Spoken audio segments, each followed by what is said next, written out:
영어 음식은 아니지만 우리나라와 일본에서 만들어 먹는 음식이 있습니다.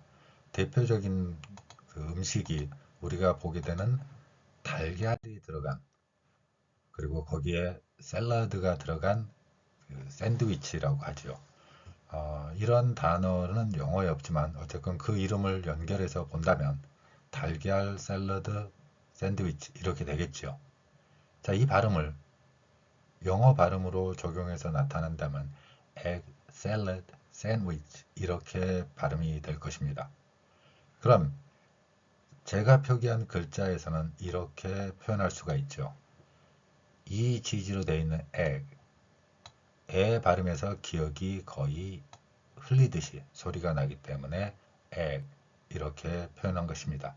또한 salad, 이 발음에서 salad, 디귿을 받침으로 사용했습니다. 제 강의를 들으신 분들은 알겠지만 일본인들은 이러한 받침 표기가 없기 때문에 뒤에서 제가 제시하는 일본어 방식의 발음을 하는 것을 볼 수 있습니다.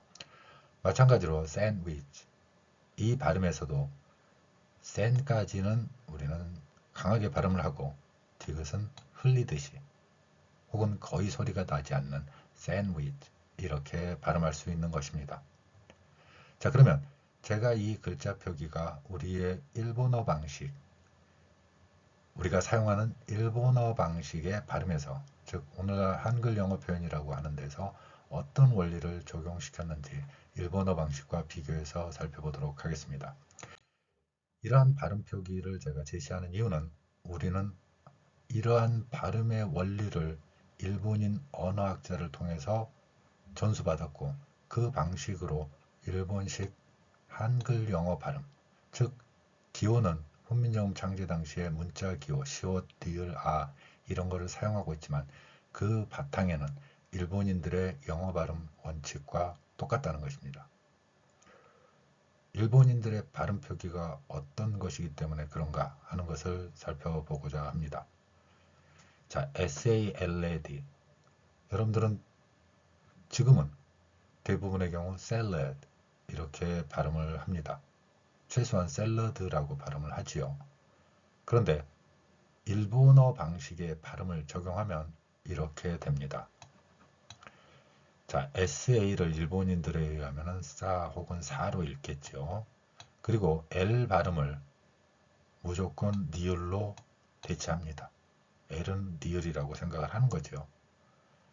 저는 여러 번의 동영상에서 말씀드리는 것처럼 L은 니을 두 개입니다. 그리고 실제로 과거의 영어 표현이 아니라 오늘날의 영어 발음을 배운 많은 젊은 친구들은 이 발음을 리을 두 번을 하고 있죠. 그렇지 않은 과거의 언어 표기를 배운 사람들은 이 L 발음을 한 번만 하지요. 예를 들어서 프레이, 코스프레에서 그 프레, 플레이라는 발음 대신에 프레라고 하지요. 그러니까 코스프레, 누구 무슨 코스프레, 일본인들이 만든 영어 단어지만 그 발음을 코스프레 이렇게 하고 슬리퍼 대신에 스레빠 이렇게 하는 이 발음들이 그냥 나온 발음이 아닙니다. 여기에는 단순하지만 일본인다운 어떤 발음 원리 체계를 가지고 있습니다. 지금 제가 설명드리는 이 방법입니다. 애를 리을로 봅니다. 글자는 바로 이렇게 소리 하나를 가지고 있다고 하지요. 단순합니다. 그렇지만 명쾌하다고 생각을 할 수도 있겠죠. 너무 단순하기 때문에 애를 고민할 거 없이 리을 이렇게 하는 거죠. 자, 그러면 사라가 됩니다. 사라. 자, 사라가 됐는데 마지막 D가 남았네요. 일본어에서는 이렇게 음소 하나, 디귿 하나만 있을 수가 없습니다. 이러한 체계는 일본인들의 언어 구조에는 들어갈 수가 없어요. 여러분들이 일본인들의 영어 발음을 보면 정말 우스꽝스럽다고 생각할 정도로 여러분들이 그 발음 체계를 보고 있는 것입니다. 이 디귿을 음소라는 단위로 보는 것이 아니라 하나의 소리 호흡으로 보는 것입니다.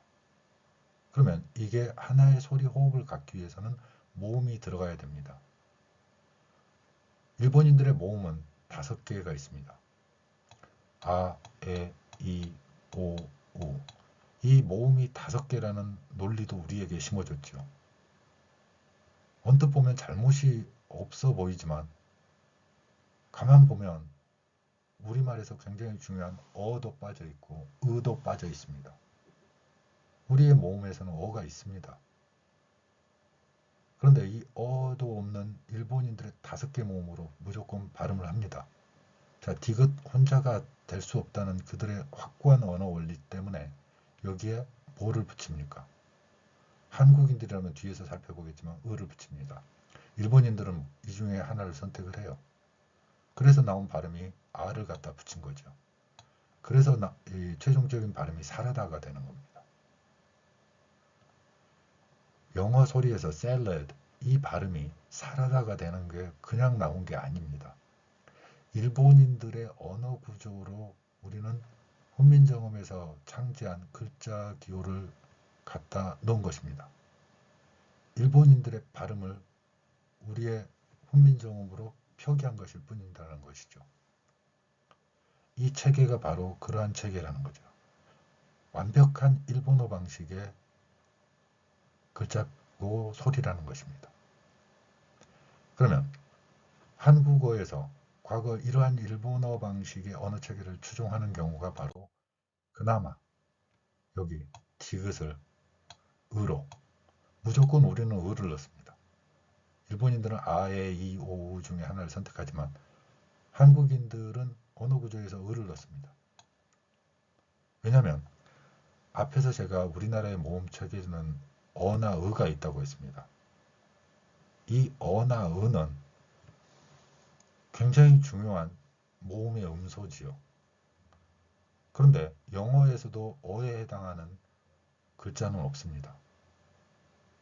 일본어에서는 당연히 없지요. 그래서 우리말 섬이라는 말이 일본어로 건너가면 시마가 될 수 있다.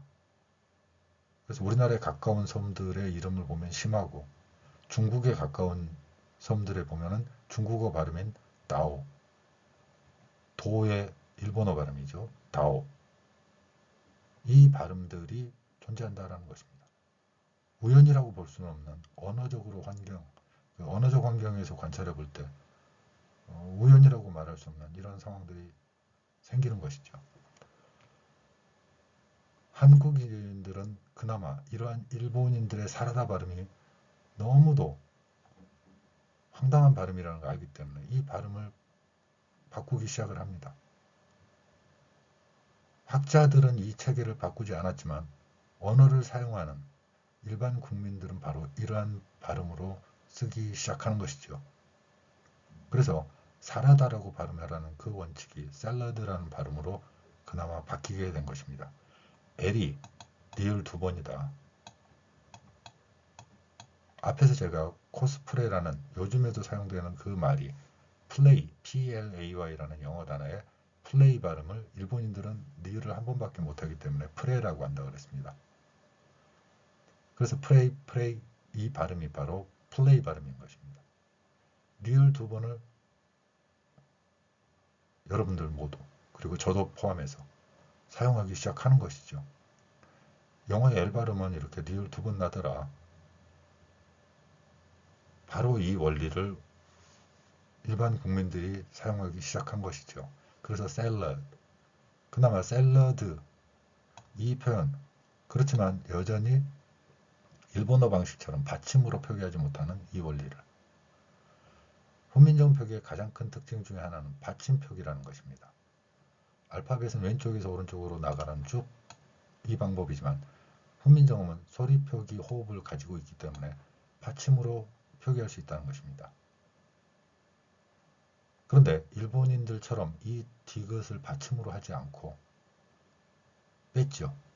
왜냐하면 한국인들의 언어 구조에서는 으소리가 있기 때문에 으가 들린다 이렇게 생각할 수 있다는 것입니다. 그렇지만 영어의 발음 원칙상 이 D로 표현한 이 디귿은 으가 들어있는 소리가 결코 아닙니다. 샐러드, 거의 들리지 않는 소리로서 그 위치상으로는 으 소리가 샐러드 이렇게 나지는 않는다는 거죠. 하나의 호흡에서 끝부분에 약하게 디귿이 큰 호흡에서 약한 호흡으로 이어지는 마지막 부분에 흘리듯이 소리가 나는 것이죠.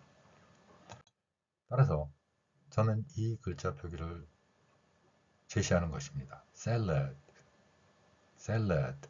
안 하는 건 아니에요.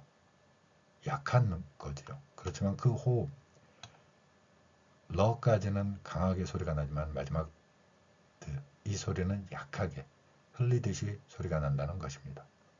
이렇게 글자 표기를 함으로써 영어에 없는 으 소리를 굳이 넣을 필요는 없다는 것이죠. 을을 넣어야 되는 경우는 제가 몇 군데 글자 표기에서 제시했습니다. 훈민정 표기에서 가지고 있는 뛰어난 소리 체계인데 그 체계를 활용하는 방법, 이것도 함께 다른 동영상에서 제시했습니다. 그 과자 중에 산도라고 부르는 게 있습니다. 산도라는 이름으로 불리는 과자 이름이 바로 이 샌드위치, 샌드위치라고 보통 우리가 사용하는 그 발음입니다. 여기에서 샌드, 물론 이 샌드만 따로 띄어놓으면 모래가 되겠죠. 우리가 모래를 먹는 건 아니고 과자 먹잖아요. 샌드위치 모양이었다는 해서 샌드위치, 거기서 나온 단어가 이 SAND인데 이 발음이 일본 발음이 되면 바로 이런 원리가 됩니다. 일본어에서는 그나마 받침으로 사용할 수 있는 니은, 미음, 이응 정도가 있기 때문에 그나마 받침처럼 들리는 이런 소리들이 가능한 것이죠. 그리고 이 디귿을 어떻게 처리할까요? 아, 에, 이, 오, 우 중에 모음 하나를 넣습니다. 이때는 오를 선택을 했네요. 그래서 산도가 되는 것입니다. sand라는 발음이 산도, 이렇게 산도, 이렇게 발음이 되는 것이죠. 그러면 해결책이 뭐냐 이거죠. 한국어에서는 현재 이러한 표현을 사용하고 있습니다. 일본어처럼 산도라고 하지는 않지 않느냐 이런 주장을 하시는 경우가 있는데 이 발음도 그 원칙 그대로 따라갔습니다. 다만 우리는 에 발음이 이렇게 표현할 수 있기 때문에 센, 그리고 이 D에 해당하는 디귿을 그냥 둘 수는 없어서 드를 넣었을 뿐이죠. 우리는 무조건 영어에서 받침으로 될 글자를 영어에 없는 으 소리를 넣어서 이렇게 표현합니다. 여기에 대한 해결책, 이렇게 하자는 것이죠. sand, 이렇게요. 이러한 글자 표기는 오늘날에도 남아있는 삶이라든가 흙이라든가 닭이라든가 이러한 두 개의 자음을 표기한 글자들에서도 그대로 존재하고 있는 것입니다. 여러분이 현재 우리말에 없는 것도 그 받침 두 개로 표현할 수 있는 경우가 많이 있습니다. 현재 우리말에 없기 때문에 그런 글자를 제가 몇 번 이렇게 제시해서 보여드렸지만 그 글자들을 여러분들이 키보드를 활용해서 얼마든지 타이핑해 볼 수 있습니다. 받침으로 리을 비읍 아니면 뭐 리을 피읍 이런 식으로 받침을 함께 표기할 수가 있습니다. 이러한 표기 원리가 남아있는 것이죠. 훈민정음 창제 당시에 글자 표기 원리가 바로 이 받침에 있는 것입니다. 그냥 음소를 이렇게 배열한 게 아니에요. 물론 이러한 왼쪽에서 오른쪽으로 가는 이러한 글자 배열 대신에 받침이라는 것 때문에 초기에 한글 타자기를 개발할 때는 영어 알파벳처럼 무조건 갖다가 뭉치로 그냥 이렇게 툭툭툭 순서대로 나가는 방법이 아니라서 문제가 생기기도 했죠. 어려움을 겪기도 했습니다. 그럼 굳이 그렇게 세종대왕은 왼쪽에서 오른쪽으로 그냥 음소를 배열하지 받침을 썼을까? 바로 그 부분입니다. 한글이 과학적인 지금의 한글 말고 훈민정음 창제 당시에 그런 그 글자와 소리의 일치 이뤘던 그 표기 원리가 바로 거기에 담겨 있는 것입니다. 소리가 호흡이다. 이 호흡을 통해서 인간은 그 뜻을 밖으로 내고 전달한다. 이 원리를 담고 있는 것이죠. 따라서 우리가 사라는 글자에다 리을 미음을 썼을 때와 미음 하나를 썼을 때 혹은 뭐 리을만 썼을 때 각각의 소리는 다른 의미와 다른 호흡을 갖게 되는 것입니다. 받침에서 한 번의 호흡이 끝나기 때문에 받침 글자 두 개를 사용할 수 있었던 것이죠. 저는 받침 글자의 세 개까지도 영어 알파벳 원리를 적용한다면 세 개까지도 표현할 수 있다고 주장하는 것이고요. 자, 이러한 글자 표기 원리를 적용해서 오늘의 우리가 주로 먹을 수 있는 egg salad sandwich, 물론 영어에서 출발한 음식은 아니지만 영어 단어를 사용해서 조합한 음식의 형태를 나타내는 것입니다. 이러한 단어 표기 원리를 적용하면 egg salad sandwich 이렇게 발음할 수 있는 것입니다. 오늘은 일본인들의 언어 발음이 우리의 한글 표기에 어떤 영향을 끼쳤는지, 그리고 그러한 표기 중에서 받침으로 두 개의 소리를 낸다면 우리는 어떻게 발음할 수 있는지를 살펴보았습니다. 우리의 영어 발음이나 글자 표기 원리가 일본인들에 의해서 왜곡되고 일본어 방식처럼 일본인들의 발음처럼 우리의 발음이 변했던 그 과거를 명확히 오늘날의 발음으로 변경했으면 하는 생각을 합니다.